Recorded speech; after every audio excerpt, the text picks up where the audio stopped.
You're watching How Leap. Let's disable the blue tick on WhatsApp.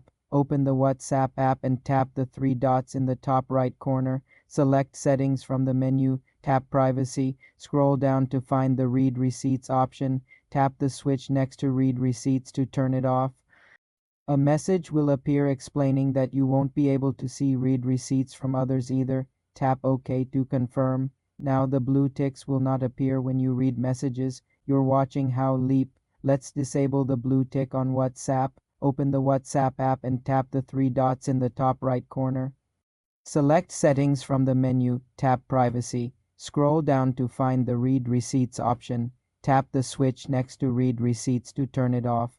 A message will appear explaining that you won't be able to see read receipts from others either. Tap OK to confirm. Now, the blue ticks will not appear when you read messages. This setting applies to all your individual and group chats. Note that in group chats, other participants will still see blue ticks when you read messages, as this setting does not apply to groups. For more simple tech tutorials, subscribe to the channel.